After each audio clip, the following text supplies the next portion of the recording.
Meus irmãos, a paz do Senhor Jesus, amém? É uma alegria, uma satisfação participar com vocês desse trabalho tão gostoso, tão abençoado, do Círculo de Oração. Eu quero ler com vocês, por gentileza, se vocês puderem me acompanhar, no livro de Esther, capítulo de número 2,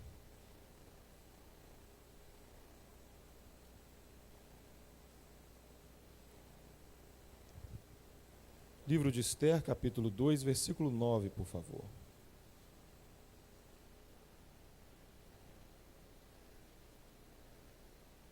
Eu estarei lendo, irmãos, do versículo 9 até o versículo de número 12. Livro de Esther, capítulo 2, versículo 9 ao 12. Versículo 9, amados, diz assim: E a moça pareceu formosa aos seus olhos, e alcançou favor perante ele, pelo que se apressou a dar-lhe, e a moça pareceu formosa aos seus olhos, e alcançou graça perante ele, pelo que se apressou a dar-lhes os seus enfeites e os seus alimentos, como também em lhe dar 7 moças de respeito da casa do rei. E a fez passar com as suas moças ao melhor lugar da casa das mulheres. Esther, porém, não declarou o seu povo e a sua parentela, porque Mardoqueu lhe tinha ordenado que o não declarasse. E passeava Mardoqueu cada dia diante do pátio da casa das mulheres, para se informar de como Esther passava e do que lhe sucederia. O versículo 12 para terminar. E chegando já a vez de cada moça para vir ao rei Assuero, depois que fora feito a cada uma segundo a lei das mulheres, por 12 meses, porque assim se cumpriu os dias das suas purificações, 6 meses com óleo de mirra, 6 meses com especiarias e com as coisas para a purificação das mulheres. Eu quero ler somente até aqui, os irmãos podem se assentar.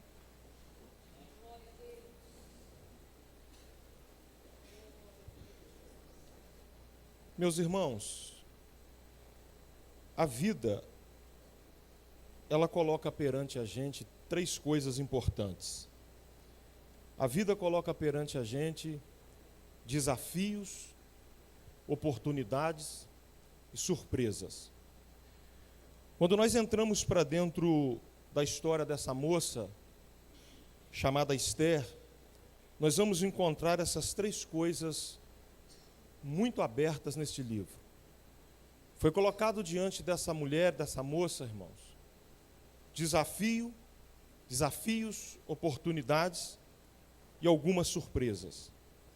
Me permita nessa manhã conduzir os irmãos e as irmãs aqui presentes para dentro de algumas lições que nós encontramos no livro de Esther.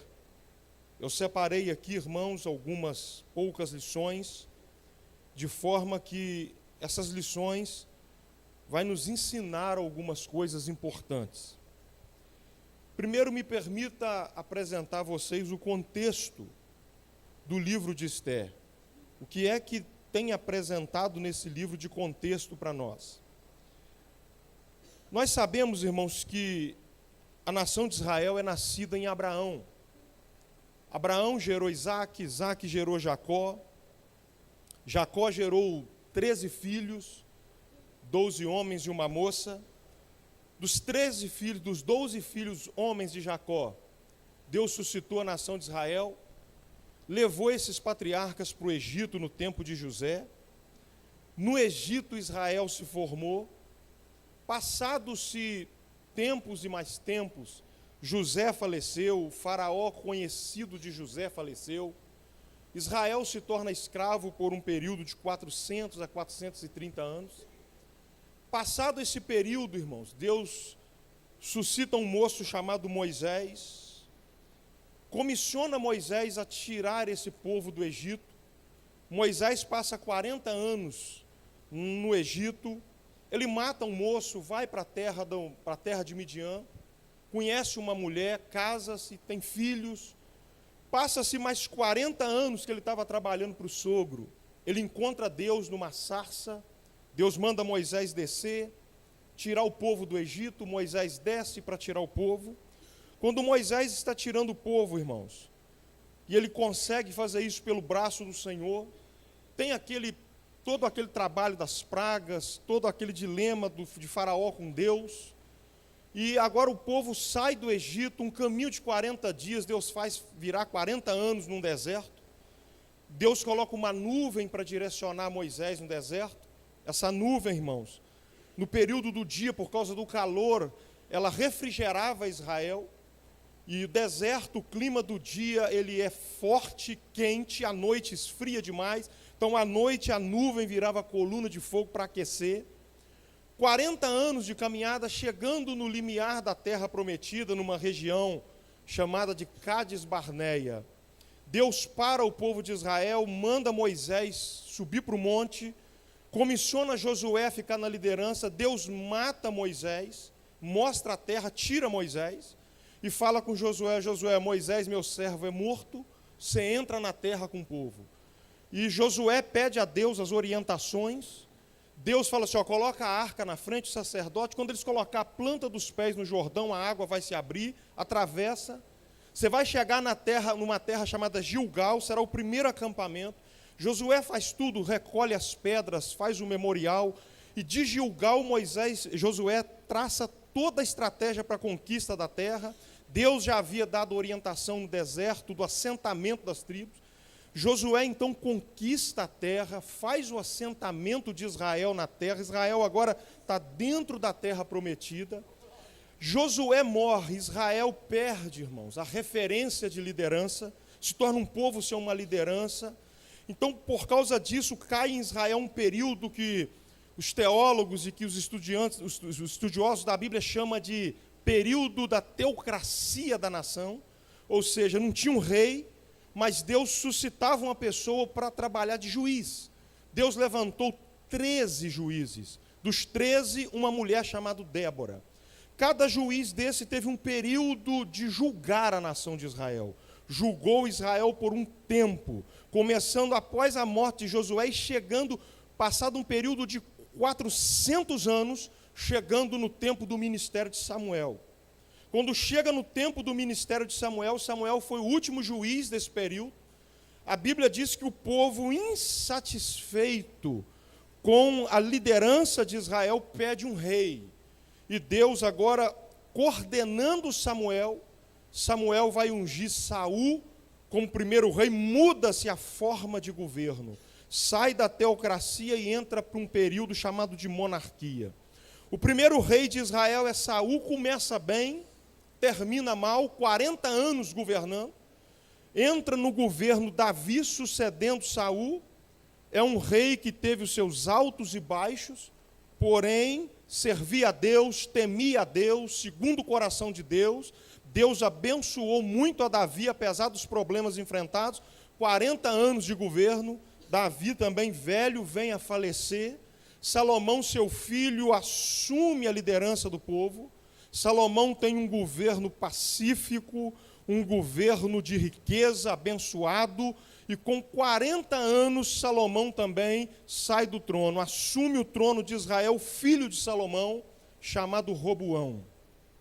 Roboão, quando assume o governo, não sabendo conduzir o povo com perfeição, acontece um problema, irmãos, concernente a impostos. Roboão escuta os mais jovens e não escuta os mais experientes. Então, irmãos, levanta-se um antigo general de Israel chamado Jeroboão, divide a nação em reino do norte e reino do sul. 2 tribos ficam no sul e 10 tribos ficam no norte. No sul fica Judá e Benjamim, e as outras 10 tribos ficam no norte de Israel. Com o passar do período dos reis, Deus agora suscita, irmãos, a Babilônia, para levar para o cativeiro, irmãos, no ano 609 a.C., para levar para o cativeiro o povo de Judá e Benjamim. Deus suscita há uns 200 anos antes a Síria para levar para o cativeiro as 10 tribos do norte. Agora as tribos do norte vão para o cativeiro assírio, as tribos do sul vão para o cativeiro babilônico. Dentro do cativeiro babilônico, Jeremias profetizou um período de 70 anos de cativeiro. O povo ficaria 70 anos. Completando-se os 70 anos do cativeiro, Deus começa a trabalhar porque a Babilônia começa a ruir, começa a cair.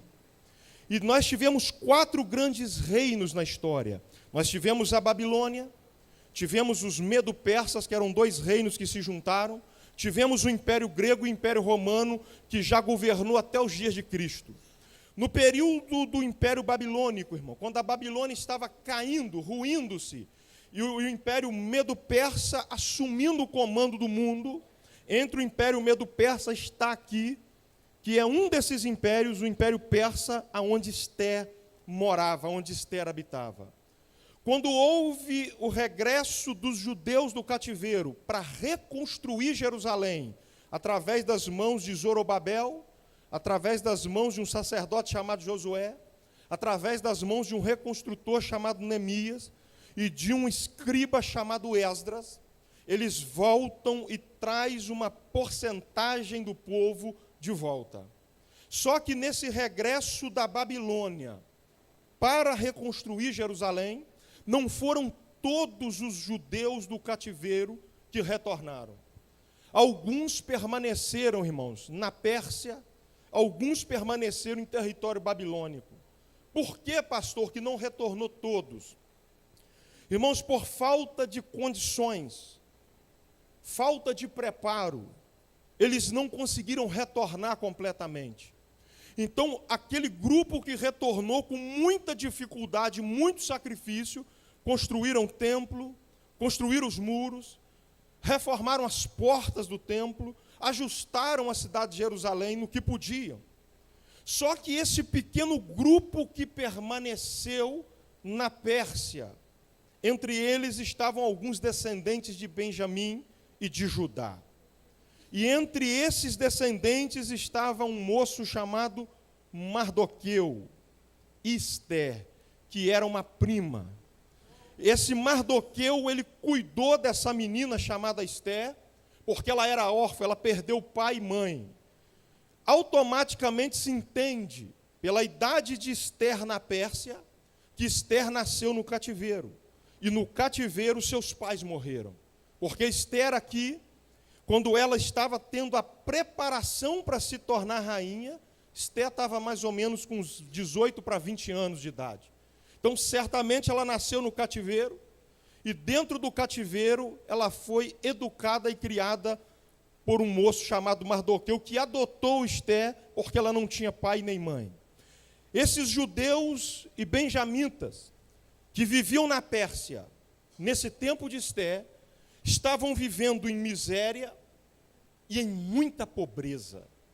A situação aqui era uma situação crítica, uma situação caótica. Eles não conseguiram voltar para Jerusalém por causa das condições. Tiveram de permanecer na Pérsia. Porém, dentro da Pérsia viviam, irmãos, na capital Suzã, num estágio de muita miséria. E dentro desse quadro tão difícil, um quadro tão complicado, um quadro, irmãos, que apresenta uma situação de ruínas para esses judeus, a gente começa a perceber um toque da mão do Deus de Israel nesse negócio. Eu aprendo aqui algumas lições, irmãos. A primeira lição que eu aprendo é que o nosso Deus, Ele é especialista em pegar improváveis em situações, irmãos, decaídas, em situações deploráveis, e transformar tanto a situação quanto a pessoa em alguma coisa, irmãos, de valor e alguma coisa extraordinária. Eu não sei o estado que você chegou aqui nessa manhã, irmão. Talvez chegou gente aqui com problema de saúde, o quadro talvez não é simples. Chegou gente aqui com crises, com problemas sérios na família, eu não sei a situação. Mas eu tenho uma palavra para te dizer nessa manhã. O nosso Deus trabalha com improváveis em quadros complicados. O nosso Deus sabe reverter situações complicadíssimas e transformar essas situações em portas de escape, em porta de livramento. O nosso Deus que guiou os judeus de volta para reconstruir Jerusalém, também guiou e controlou a situação de Esté, que ficou para trás naquele estado de miséria. Eu tenho uma palavra para te dizer, irmãos. O nosso Deus que está cuidando daqueles que estão construindo Jerusalém, Ele está cuidando daqueles que não estão podendo construir Jerusalém. Ele cuida do que está na direita e cuida do que está na esquerda. O nosso Deus é o Deus que zela do seu povo. No meio de todo esse embate, irmão, de tudo isso que está acontecendo, Esther, uma moça pobre, abandonada no cativeiro, cuidada por um tio porque não tinha pai, não tinha mãe. Irmãos, aí Deus começou a mexer na história. Deus começou a mudar algumas coisas na história. Quando nós pegamos o livro de Esther na Bíblia, irmão, ele é um dos livros, junto com Cantares de Salomão, que não está escrito o nome de Deus. Mas isso não muda o quadro de que Deus não está no livro. Porque nós não encontramos escrito o nome de Deus no livro de Esther, mas nós encontramos um jeito, irmãos, de Deus trabalhar de uma forma invisível. Deus se manifestou no livro de Esther diferente de outras manifestações que ele teve. Deus, de algumas formas, ele se manifesta. Para alguns, Deus apareceu como um anjo. Para alguns, Deus apareceu em forma de fogo. Para alguns, Deus falou abertamente. Para outros, Deus abriu mar e abriu rios. Para outros, Deus entrou numa cova, entrou numa fornalha, andou no fogo, fechou boca de leões. Para outros, irmãos, Deus manifestou com juízo. No livro de Esther, nós não vemos fogo aceso, nós não vemos anjo atuando, nós não vemos uma manifestação teofânica aparente de Deus, mas nós vemos a história nas mãos de Deus e no controle de Deus. Nem sempre Deus vai te mostrar fogo, nem sempre um anjo vai descer para você, mas isso não significa que a tua história está abandonada. Deus está no controle da tua vida e da tua história. Ele está segurando a ponta da corda e está dizendo: eu não estou te dando sonho, eu não estou levantando profeta, eu não estou mostrando anjo, eu não estou acendendo fogo, mas eu estou cuidando de você. Às vezes nós não percebemos, mas a mão de Deus está na direção da história. A mão de Deus vai controlando, vai colocando as coisas no lugar. E por que Deus resolveu agir na história de Esther? Porque haviam duas forças no mundo espiritual mexendo aqui. Porque o inimigo começou a agir para matar os judeus que ficaram. E quando Deus, irmãos, que sabe tudo e vê tudo, viu que o inimigo começou a agir, Deus falou: eu vou começar a minha estratégia agora. Deixa eu te trazer uma palavra nessa manhã. Deus tem uma estratégia para cada um de nós que está aqui nessa manhã. E tem mais, as estratégias de Deus, irmãos, elas são sensíveis. Nós precisamos ter sensibilidade para entender o jeito de Deus agir. E outra coisa, irmão, o inimigo tem um projeto dele, as ferramentas de trabalho dele e as pessoas que ele vai usar. Só que Deus também tem as suas ferramentas, tem aqueles que ele usa, e Deus é muito mais estrategista do que o diabo, porque o diabo age no agora e no momento, porque ele não é onisciente. O nosso Deus age no passado, age agora e já está um passo à frente de Satanás, porque ele está vendo o teu futuro. Então eu tenho uma palavra profética para te dizer nessa manhã: tranquiliza o teu coração, porque o diabo te conhece até aqui, Deus te conhece até aqui, te conhece até lá na frente. Ele sabe a porta que vai abrir e sabe o caminho que vai te conduzir. Deus está conduzindo pessoas aqui nesta manhã, irmão. Deus está com a história da igreja de Bom Jesus nas mãos. Deus está com a história do pastor Fábio nas mãos. Deus está com a história das irmãs do círculo de oração nas mãos. Vai acontecer, pastor Fábio, nessa caminhada alguns imperativos, porque não existe, irmão, propósitos de Deus sem imperativos no meio do caminho. O que são imperativos, pastor? São coisas que vão acontecer e que não vão ser mudadas, porque Deus vai querer e quer que isso aconteça, mas isso não significa derrota, significa que os imperativos estão ali, mas você vai passar por eles e vai sair do outro lado, porque Deus está no controle da história. O que é que Deus fez? O rei Assuero, irmão, chamado de Xerxes, ou Artaxerxes, é o nome persa e o nome grego dele. Ele chamou os seus contadores, pastor Fábio, irmã Esther, e falou com os contadores assim: faz para mim um balanço do reino. Eu quero saber como é que está o meu reino. Ele dominava 120 e poucas províncias. O texto do capítulo 1 diz que desde a Etiópia até a Índia, ou seja, era o mundo daquela época. Ele comandava tudo. Derrubou a Babilônia e estava reinando. Aí os contadores dele falaram: rei, o senhor está muito rico. O senhor está poderosíssimo. Não tem ninguém na terra igual ao senhor. O senhor tem ouro, tem prata, tem bronze, o senhor tem territórios, o senhor comanda províncias, o senhor manda e desmanda, o que o senhor assinar, está assinado. Aí o rei se alegrou no seu coração e falou assim: tem alguém que se compete comigo? E os contadores dizem: ninguém, rei. O senhor é o soberano do momento. O senhor está no trono, o senhor comanda, o que o senhor falar, está falado. Não tem ninguém com o poder aquisitivo que o senhor tem, com o poder de monarquia que o senhor tem. Todos os outros reis se curvam perante o senhor. E o rei falou assim: então eu quero dar uma festa. Eu quero uma festança no meu reino.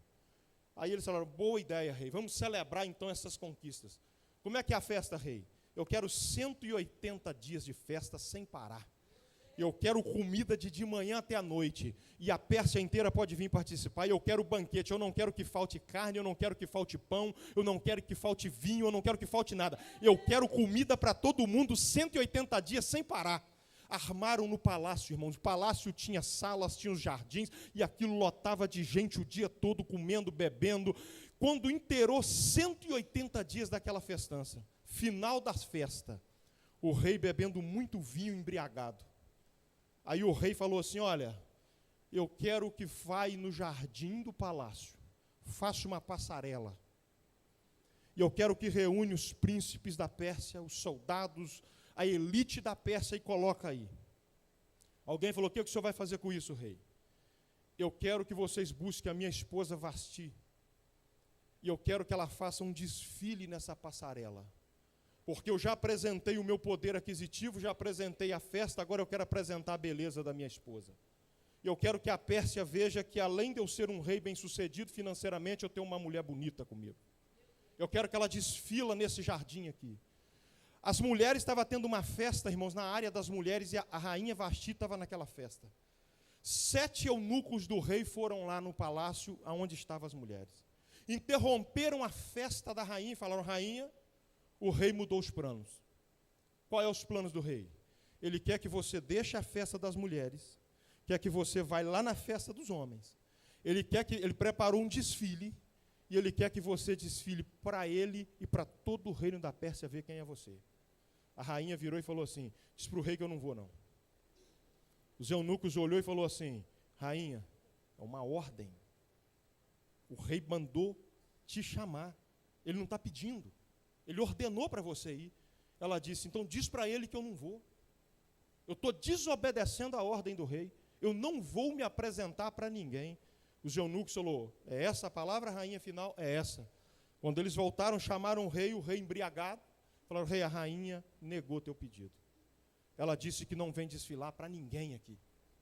E o rei embriagado, a festa de 180 dias foi murchando. Caiu aquele clima de velório na festa, o rei com a cara feia. Todos os súditos, os conselheiros, os sábios do rei olhou aquilo e falou: vamos esperar o rei melhorar do seu vinho, depois nós conversamos com o rei. O rei melhorou. Aí os sábios marcou uma reunião com o rei para conversar e falou assim: rei, nós estamos com um escândalo na Pérsia. O rei falou: qual o escândalo? A rainha negou um pedido do rei na cara do rei perante todo mundo. O senhor tem que tomar providência com a rainha. O rei olhou e falou assim: qual a providência vocês sugerem? Tem que tirar ela do trono. Tem que fazer ela sair fora. O senhor tem que entregar ela, mandar ela vazar. Nós não queremos mais ela aqui. Aí o rei falou: por qual razão? Por causa desse escândalo. Mas qual o motivo de tanto? Eles falaram para o rei assim: olha, rei, essa atitude da rainha vai abrir margem para que qualquer mulher na Pérsia diga não na cara do seu marido e fique por isso mesmo. Porque a rainha, que é a principal, fez isso. O senhor tem que fazer um edito, uma lei, proibindo que as mulheres desobedeçam seus maridos. Isso aqui era a lei da época, irmão. Proibindo que as mulheres desobedeçam seus maridos, e o senhor tem que tirar Vasti do trono. O rei obedeceu e tirou Vasti do trono. E ele lançou esse edito. Só que passou-se alguns dias, o rei percebeu que ele estava só e ele disse: mas espera aí, eu preciso de uma rainha, eu preciso de alguém. Aí alguém, irmão, sugeriu ao rei, falando assim: rei, vamos fazer o seguinte, já que o senhor quer casar, o senhor quer uma mulher, vamos fazer assim, vamos chamar as moças mais formosas do reino. Vamos fazer aqui uma preparação nessas moças, e o senhor vai escolher a que o senhor gostar. A que agradar o senhor escolhe para ser a rainha, a nova rainha. E o rei falou: então recolhe as moças. Irmãos, aqueles eunucos andou a Pérsia inteira. Aonde tinha uma moça jovem, bonita, eles iam levando a moça para o palácio. Quem estava no pátio do palácio andando? Mardoqueu.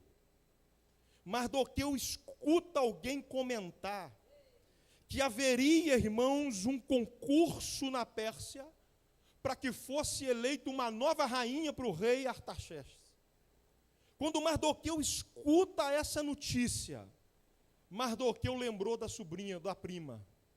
20 anos, 18 para 20 anos, apesar da situação de miséria, uma moça pobre demais, mas muito bonita, Esther. Mardoqueu falou assim: eu vou conversar com o eunuco e vou pedir ele permissão para Esther entrar no concurso. Quando o eunuco Hegai estava recolhendo moças para fazer o concurso, Mardoqueu chega e fala assim: Hegai, você me conhece, eu já te conheço, você sabe até a minha origem, você está recolhendo as moças para o concurso do rei? Estou. Você me permite trazer uma? Hegai falou assim: olha, o Mardoqueu, vou usar o nosso português aqui, irmãos. O concurso é peso pesado, rapaz. Aqui estão as moças mais lindas da Pérsia. Olha lá quem que você vai trazer aqui. Tem que ser uma moça top mesmo. Porque aqui tá, as moças mais lindas do reino estão aqui. É um concurso pesado, é para eleger rainha. E Mardoqueu falou assim: deixa eu trazer a moça. Você olha ela antes, se você não agradar, você dispensa. E ele foi lá e falou com Esther: Esther, você vai se apresentar para o eunuco do rei. Esther falou assim: mas por quê? Você vai se apresentar porque nós vamos te levar lá e eu estou vendo um propósito de Deus nesse negócio. Você vai entrar no palácio. Irmãos, quando foi fazendo a apresentação das moças, que Esther chegou perante Hegai, o eunuco. Hegai olhou e falou assim: quem é você, moça? E ela falou assim: eu me chamo Adasa, que significa murta. Mas aqui na Pérsia eles me chamam de Esther. Falou assim: você é a parente do Mardoqueu? Ela disse assim: sim, sou a parente do Mardoqueu. Ele te mandou vir então para você se apresentar assim: olha, eu gostei de você. Pode entrar para a fila das moças aí, eu vou te colocar no concurso. Esther entrou para o concurso, irmão. Na verdade não era Hegai que aceitou Esther. É a mão de Deus que estava no controle da história da vida de Esther. É a mão de Deus que estava mexendo no reino da Pérsia para promover Esther a uma situação necessária. Só que aí o eunuco chamou Mardoqueu e falou: Mardoqueu, realmente a moça que você trouxe é linda, é uma moça que precisa ser preparada, mas eu preciso te dar uns conselhos para essa moça. E aí Esther ia começar a preparação. E qual foi o conselho que o eunuco deu para Esther? O eunuco falou com Esther assim, perto de Mardoqueu: Esther, nós vamos ter 12 meses de preparação. Você vai ser preparada num período de 12 meses. Só que dentro desse período você vai cumprir regras. Se você falhar nas regras, você tem que ser tirada do concurso. Fique nas normas, não saia delas. Aí Esther, muito obediente, muito humilde, muito simples, virou para o eunuco e falou: as normas vão ser o senhor que vai colocar? Ele disse assim: as normas é comigo. Não desobedeça, Esther, aquilo que eu te pedi. Aí Esther virou e falou assim: qual é a primeira regra, eunuco? Ele disse assim: olha, antes de colocar qualquer coisa em você para te preparar, o primeiro conselho que eu vou te dar, Esther, todas as moças do concurso, elas vão ter que ficar 12 meses dentro do palácio. Não saia do limite do rei. Eu vou repetir para a Assembleia de Deus de Bom Jesus pegar. A primeira regra que foi passada para Esther: não passe a porta do palácio para fora. O rei está aqui dentro do palácio. Tem o lugar das mulheres aqui, tem um limite das mulheres. Não ultrapasse o limite do rei. Fique dentro do limite do rei. Tem gente que está perdendo o propósito de Deus, irmão, porque está saindo do limite do rei.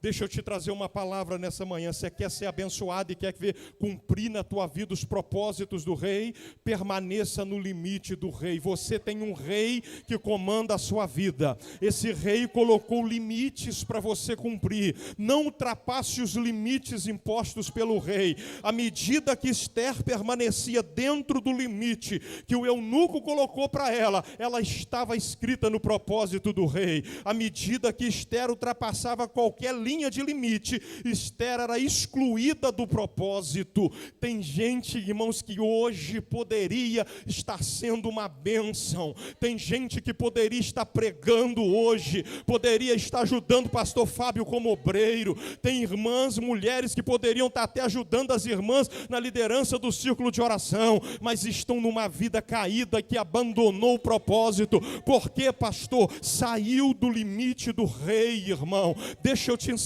uma coisa: o nosso rei, ele muda até protocolo, irmãos. Às vezes ele muda, irmãos, etiqueta, muda protocolo, mas o nosso Deus não muda princípios. Princípios têm que ser obedecidos. Ele não muda a sua palavra, ele não muda a sua lei, ele não muda os limites impostos. O limite que ele colocou é aquele ali. Quem ultrapassar peca, quem ficar dentro obedece, quem ficar dentro também recebe a bênção. Então deixa eu te trazer uma palavra. Deus está mandando eu dizer para pessoas aqui nessa manhã: não saia do limite do rei. Existe aqui a palavra, existe a liderança da igreja, que é o pastor que está na frente, existe a liderança das irmãs que está aqui, são pessoas que Deus colocou aqui, existe um limite imposto aqui, então obedeça esse limite. Eu já vi pessoas chegar e falar: pastor, por que Deus não me abençoa como abençoa a irmã tal? Por que Deus não me abençoa como abençoa o pastor tal?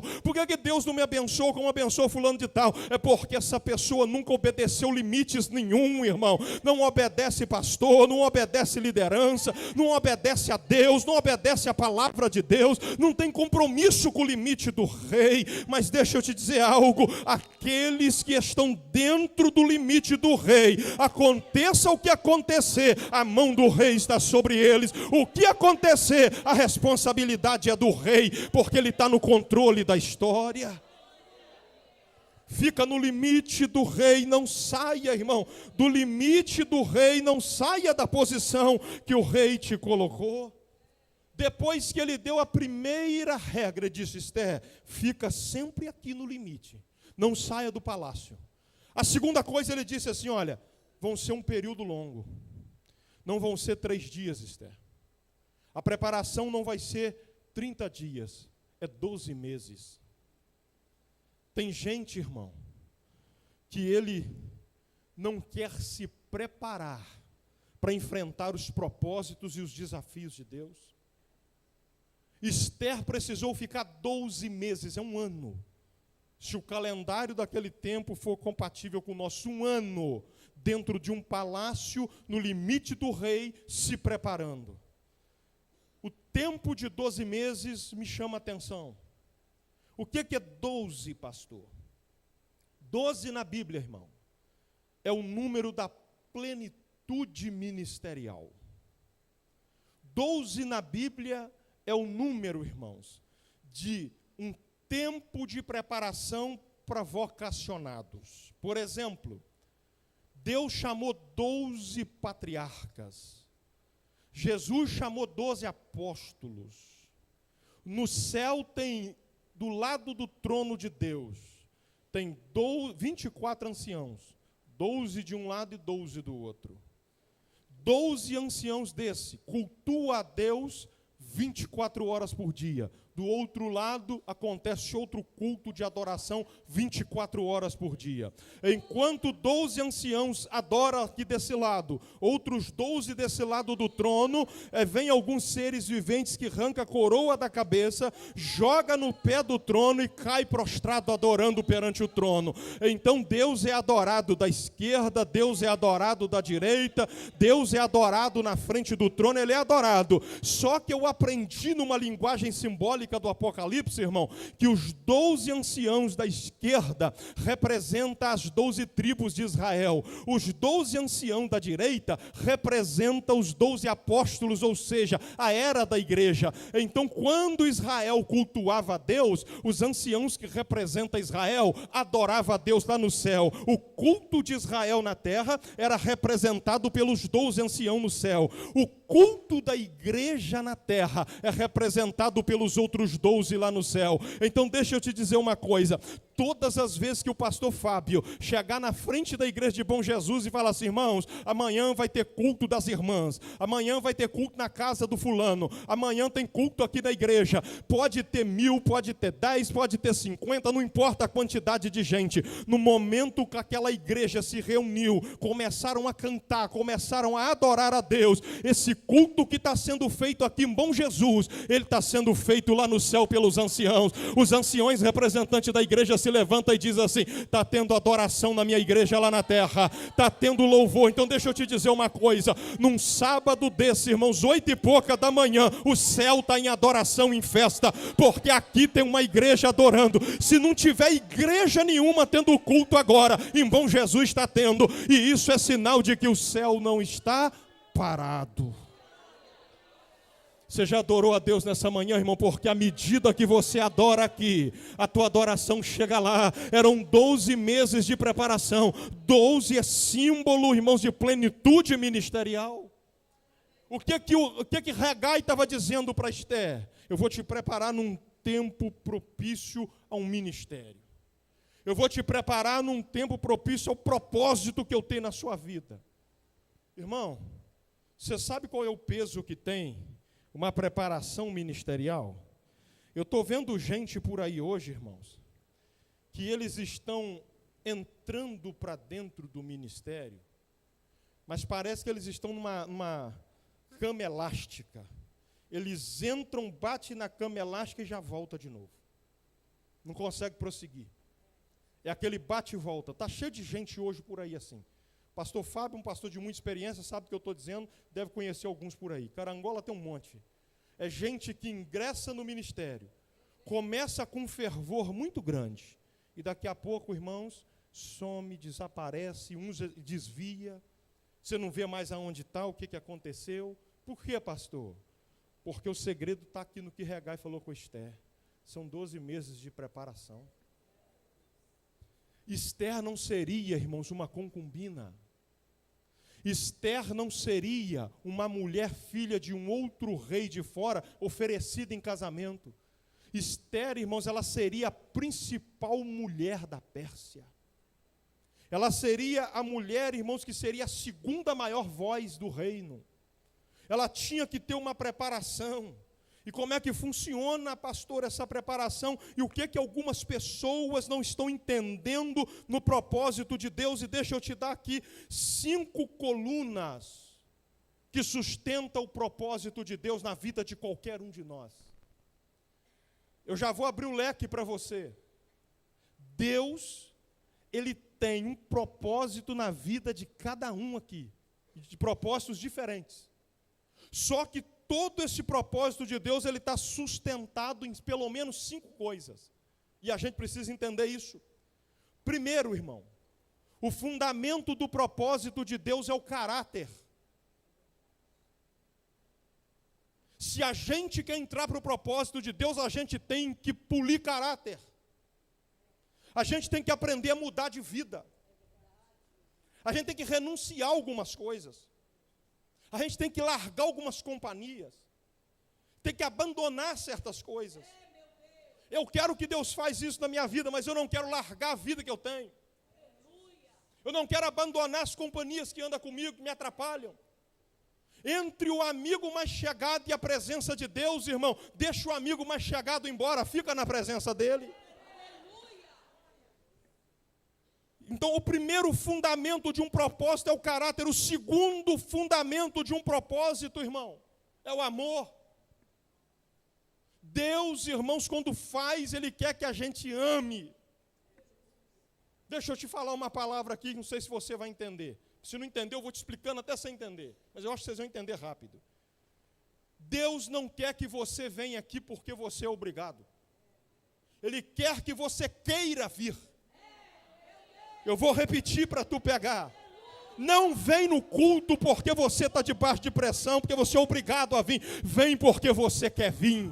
Vem porque você sabe que Ele está aqui. Vem porque você ama o pastor, ama as irmãs, ama a Deus. Vem porque o seu desejo é nele. Você está preparado no amor para Ele. Não adianta frequentar a igreja, irmão. A gente vem porque papai mandou. A gente vem porque tem que buscar na porta de casa e sair arrastando. A gente reclamar e murmurar. Para que o pastor Fábio marcou culto hoje? Para que as irmãs marcou círculo de oração hoje? Fica em casa, meu irmão. Não vem não. Você vai atrapalhar o culto do pastor e das irmãs, fica na sua casa lá, não deixa o culto de lá, porque tu não quer cultuar, mas se você está com vontade de vir, porque você sabe que aqui Ele fala, você sabe que aqui você sente Ele, você sabe que aqui Ele tem algo para te dizer, você sabe que você ama Ele, então vem porque você está no lugar certo. Esse tipo de adoração é a que Deus ama, é aqueles que estão cheios de problema, mas o coração está queimando, dizendo: eu quero estar na casa do Senhor, eu quero adorar a Deus, eu quero cultuar ao meu Deus.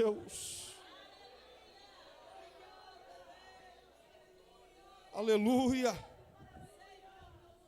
O terceiro fundamento de um propósito é o sacrifício. O primeiro é o caráter, o segundo é o amor, o terceiro é o sacrifício. Não existe, irmão, propósito de Deus sem sacrifício. Tanto é que Jesus entregou o perfeito sacrifício para nos redimir. Certa feita, Davi conta o povo. Quando Davi conta o povo, irmão, Deus havia usado um profeta dizendo: não conta, Davi, porque Deus vai pesar a mão. Davi desobedeceu e contou. Deus mandou um anjo matar o povo. Davi estava em cima do cume de um monte, mas o povo de Israel estava descendo o monte. Lá no pé do monte vem um anjo matando, matou 70 mil. Davi lá em cima olhou e viu que o anjo subia, pastor Fábio, matando. Ia chegar onde ele estava, por causa da desobediência dele. Aí Davi falou assim: o que eu faço? O anjo vai chegar aqui em cima, vai matar todo mundo. Já tinha morrido 70 mil. Aí alguém falou: Davi, oferece um sacrifício. Só tem um jeito de parar a ira de Deus. Tem que sacrificar. Arranje uns animais aí, um altar. Ele estava na eira de Araúna. Aí Araúna estava lá, Araúna falou assim: Davi, eu tenho bois, eu tenho aparelhagem e eu tenho a eira. Faz um altar aqui, pega os bois, sacrifica e resolve o problema. Davi falou assim: traz, Araúna. Ele trouxe os animais, trouxe tudo. Aí Davi falou: quanto custa? Araúna falou assim: não vou cobrar. Eu não quero nada. Não vai sacrificar para o Senhor? Davi falou assim: é para o Senhor, mas eu vou pagar. Não precisa, rei, eu vou pagar. Por que o Senhor quer pagar? Eu não oferecerei a Deus coisas que não me custe nada. Porque aquilo que não tem preço, irmão, não vale nada. Mas aquilo que tem preço é porque tem valor. O que é que você veio oferecer a Deus nessa manhã? Será que o teu culto tem valor? Você não veio aqui, irmão, porque você é bonzinho. Você não veio aqui para agradar o pastor Fábio. Você veio aqui porque tem valor no teu sacrifício. A tua adoração tem que ter valor aqui nessa manhã. Não oferece a Deus aquilo que não vale nada, irmão, porque aquilo que não vale nada, às vezes nem para a gente presta. Para o nosso Deus tem que ser oferecido o melhor, o que tem peso, aquilo que é verdadeiro. O quarto fundamento: o primeiro é o caráter, o segundo é o amor, o terceiro é o sacrifício, o quarto fundamento de um propósito é o serviço. Há uma diferença de sacrifício e serviço. Sacrifício é o que você doa, serviço é o que você faz. É diferente. Eu posso doar e não fazer nada. E eu posso também fazer e não doar nada. Só que no propósito de Deus as duas coisas têm que andar juntas. Você tem que doar, mas você tem que fazer. Você tem que fazer alguma coisa. Eu não tenho nada contra as mídias sociais hoje. Todas as igrejas têm, a nossa tem. Mas não vire um crente de mídia em casa não, irmão. Vem para a igreja. Faça. Levanta do teu lugar. Caminha com a igreja. Participa dos departamentos. Participa das campanhas. Contribui financeiramente, faça alguma coisa. Propósito de Deus está alicerçado no sacrifício e no serviço. Eu não posso ficar só doando, eu tenho que fazer. Também não posso fazer sem doar. Junta as duas coisas, porque Deus vai te atender nesse negócio aí. Deus agrada disso. E também, irmãos, o quinto, e estou terminando a palavra. O quinto fundamento do propósito de Deus: primeiro é o caráter, segundo é o amor, terceiro é o sacrifício. Quarto, irmãos, é o serviço. E o quinto: todo propósito de Deus tem um fim. Ele tem um começo, meio e fim. Ele vai terminar com a glória do nome de Deus. Eu vou repetir para tu pegar. Ele vai terminar com a glória de Deus. O motivo dele é Deus. Não é você, irmão. Os irmãos aqui cantam muito bem, mas não é os irmãos. Eu posso pregar, irmãos, com português claro, com teologia, com o que for. Não sou eu, irmão. Pastor Fábio tem sabedoria, pode usar de todos os meios, mas não é só ele. As irmãs aqui lideram, irmãos, com êxito o ciclo de oração, não é elas. O que é isso, pastor? É porque ele, irmãos, é a presença dele, é a glória dele, o motivo é ele. Nós estamos aqui nessa manhã porque a glória dele está envolvendo essa casa, a presença dele está nesse lugar. Se não fosse a presença dele, nem eu, nem pastor Fábio, nem irmãs, nem ninguém fazia vocês levantar cedo para vir aqui. Você levantou porque você sabe que ele vai estar aqui, e é a presença dele, irmãos, que transforma o ambiente, é a presença dele que modifica o negócio. A presença dele é tão interessante, irmão, que ela muda a família inteira. Um rapaz que trabalha como psicólogo, irmão, ele procurou pastor Leonai. Aí ele estava conversando com a gente, ele não é crente não, eles não são crentes não. Eles começaram a frequentar uma igreja tradicional em Carangola, mas não se firmam na igreja. E eles têm uma menina de 12 anos. E aquele moço, irmãos, ele é um especialista nesse campo. Ele sabe tudo dessa área. Ele é o cara mais procurado ali da região. E esse moço estava contando para mim que ele fez uma viagem. E que na viagem a filha e a esposa ficou em casa. Que 1h da manhã a esposa ligou para ele. Falou para ele assim: filho, a menina, que é a filha, eu não vou citar o nome, ela está acordando de madrugada e indo para a janela querendo pular. Um prédio de 5 andares. Eu já tirei ela da janela umas 3 vezes, eu vou ter que dormir no quarto com a menina. Aí ele perguntou: mas o que está acontecendo com ela? E a esposa falou assim: eu não sei. Aí ela falou assim: eu vou passar a noite com ela hoje, vou ver. A esposa foi dormir no quarto. O rapaz trabalhando fora. A menina levantava, irmãos, 3 da manhã, 2 da manhã. Ela se levantava e ficava em pé, assim, perto da cama. E a esposa contando, ela diz assim: pastor, parece que algo no quarto pegava a cintura dela e ia empurrando a cintura dela assim para o lado da janela. Ela ia tomando aqueles arranques para a janela, e ela falou comigo assim naquela noite: mãe, eu estou sendo empurrada para a janela, está mandando eu pular, eu vou pular.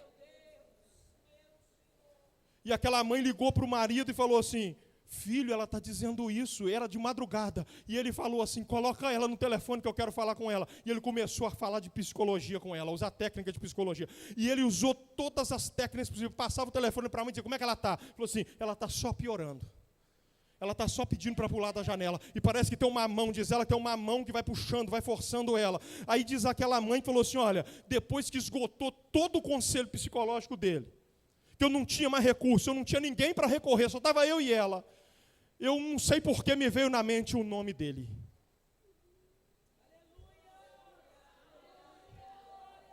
Eu lembrei dele, pastor. Eu lembrei do nome de Jesus.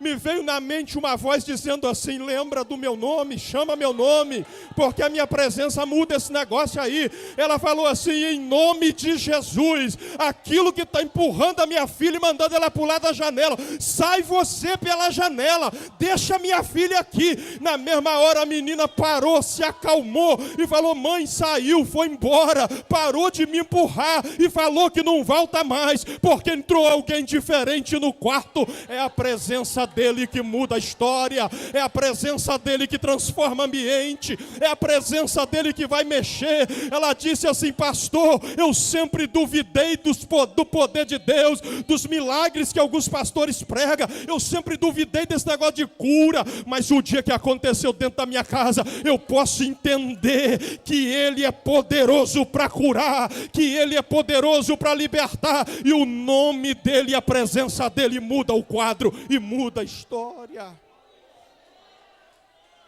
É a presença dele. Aleluia. É a presença dele aqui nessa manhã, gente. É a presença dele na minha vida. Eu passo por altos e baixos por causa da circunstância da vida, mas a presença dele me ajuda. A Bíblia diz que Esther alcançou o favor do rei. Deixa eu te trazer uma palavra profética nessa manhã. Sabe por que você está aqui? Porque você é alvo do favor do rei. Você foi alcançada pelo favor do rei. Tem irmãs que estão aqui, que passa luta, que enfrenta problema, mas está aqui com a mão para cima dizendo: só o Senhor é Deus, só o Senhor é Deus. E no céu está dizendo: você alcançou minha graça, você alcançou o meu favor, você alcançou a minha bênção. Tem gente aqui que está debaixo da mão de Deus, debaixo da promessa e debaixo do propósito de Deus. Aleluia, aleluia, aleluia. Eu posso ver Deus libertando nessa manhã. Eu estou vendo Deus curando gente aqui nessa manhã. Eu estou vendo a mão de Deus resolvendo problemas adversos e difíceis. Eu estou vendo Deus estendendo a mão e dizendo: não vai tocar. Eu estou vendo o inimigo armando as estratégias e Deus desarmando os laços. Eu estou vendo cumprir na vida de crente aqui nessa manhã o Salmo 46. Deus é o nosso refúgio e fortaleza, socorro presente na angústia, pelo que não temeremos, irmão. Ainda que balance a terra, que o mar fique revolte, que as montanhas venham a sacudir, há um rio cujas correntes alegra a cidade de Deus, o santuário da morada do Altíssimo. Deus está no meio dela, não será abalada. Deus vai levantar a tua voz e os inimigos e a terra vai se derreter. O Senhor dos exércitos está conosco. O Deus de Jacó é o nosso refúgio. Ele corta o arco, ele quebra a lança, ele queima os carros do inimigo no fogo. O Deus de Jacó é o nosso refúgio, é a nossa fortaleza. Eu não sei o que você está passando, mas o Deus que te defende entrou na igreja. O Deus que te defende está aqui. O Deus que te guarda está aqui. O Deus que te sustenta está aqui. O Deus da sua providência está aqui. O Deus que zela da tua história está aqui nessa manhã para abençoar a tua casa. Alaça, calaço.